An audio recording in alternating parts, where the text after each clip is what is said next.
There is plenty going on in the AFL media and commercial world. One of the most controversial journalists has made a sudden shock move that has only added to the monopoly of all the AFL media. And it's not the only thing the AFL's main free-to-air broadcaster wants before the season gets underway.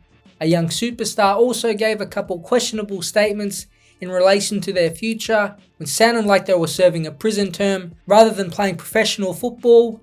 And although Tasmania's football club is still up in the air, there will be an AFL game in Hobart for at least the next 2 seasons.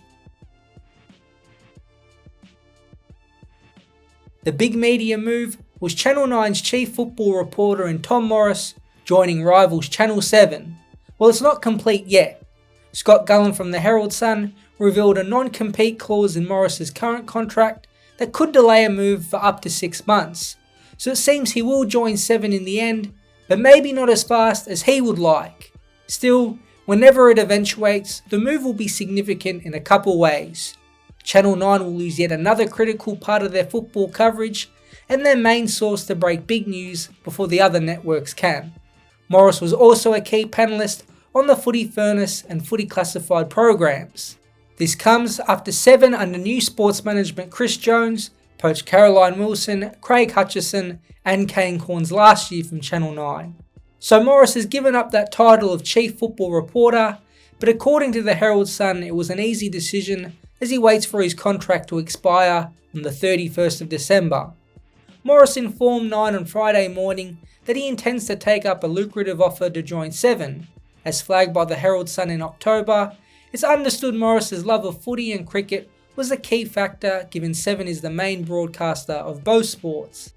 Now Morris will remain with SEN on radio and is not expected to be heavily featured in the day-to-day grind of sports news like current 7 chief football reporter Mitch Cleary is. However, Gullen adds, this is where things will get interesting with Mitch Cleary, 7's outstanding chief football reporter. Having 2 bulls in the same pen is a recipe for trouble. What does it mean for young gun Xander Maguire, who has come in as Cleary's number 2, and then there is Theo Doropoulos and Kate Massey. It now means 7, who are the lead broadcasters for free-to-air AFL, have a full monopoly on most of the big names compared to Channel 9. It means more of those important exclusives, more player and coach interviews during the week, and simply more access to the world of AFL. It really leaves 9 in a tricky spot with so much of their well-known talent lost, and the ratings in the back end of 2025 showing 7 was making significant ground on staples like Footy Classified and the Sunday Footy Show. Channel 7 and Fox Footy have already got big wins with the addition of the 2 wildcard round games, which will rein in millions of viewers and therefore a lot more advertising dollars. But 7's director of sport In Jones was on SEN recently and was clearly pushing for another change, a night or at least twilight grand final time slot. This comes after the AFL lost the grand final ratings battle to the NRL for the first time in a decade, who had their grand final start at 7:30 Australian Eastern Standard Time. Jones said, "Clearly would love a night grand final. I think we're headed towards a twilight grand final, hopefully. I think you've just got to look at the numbers of the NRL grand final this year. It was the perfect setup for them with Brisbane and Melbourne big into this market here in prime time." Jones further went on to say a twilight grand final compared to a day one would, quote, rate better, and then said a night grand final compared to a twilight one would, quote, rate even better. It's clear that 7 is pushing for a later grand final time slot, so don't be surprised if we see it in 2026. Something else Chris Jones revealed when questioned by Kane Cornes was to do with the possibility of another Full Sweat documentary. If you remember back to the start of this year, 7 released a full pre-season documentary following Hawthorn, who are one of the most highly anticipated teams to watch coming into 2025. It was a great insight into how the club operated during the build-up to the season and followed certain individuals as they progressed through the biggest training block of the AFL season. It was a success and put together incredibly well. So for the 2026 edition, who will be the club 7 will follow? Well, with all their new player additions and re-signing of Nasiah Wanganeen-Milera, St Kilda was the obvious choice.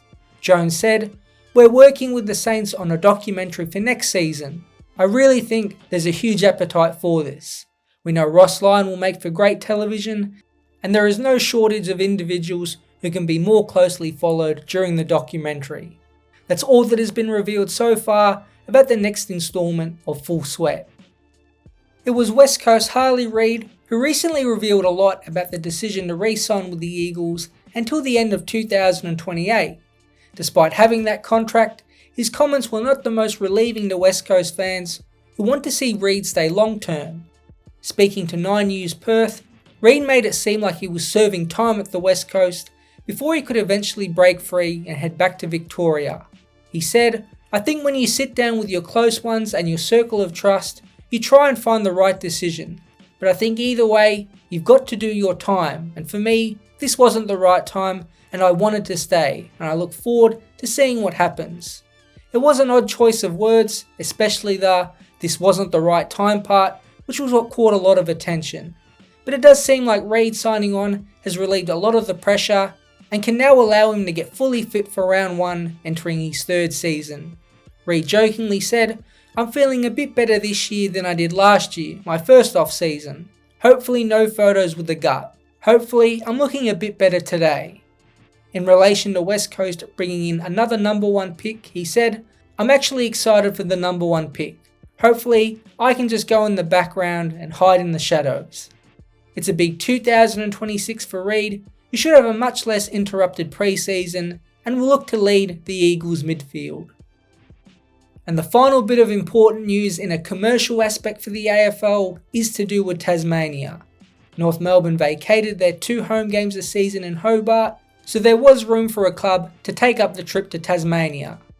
After a bit of work, it is Richmond who have decided to do the deal, playing 1 game at Ninja Stadium for the next 2 seasons. The Tigers now join Hawthorn, who will still play 2 games a season in Launceston as well, so there are now a total of 3 AFL games for Tasmanians to enjoy, as they await decisions relating to the Devils, which should be coming up soon. It now means Richmond play no home games at Marvel, while fans still get 10 games at the MCG and an 11th away MCG game labelled as a replacement. With the Punt Road development getting going, it ensures more finances for the club. Richmond, out of everyone, is also a fitting team, with so many club greats like Jack Riewoldt, Matthew Richardson, Royce Hart and Ian Stewart originating from Tasmania.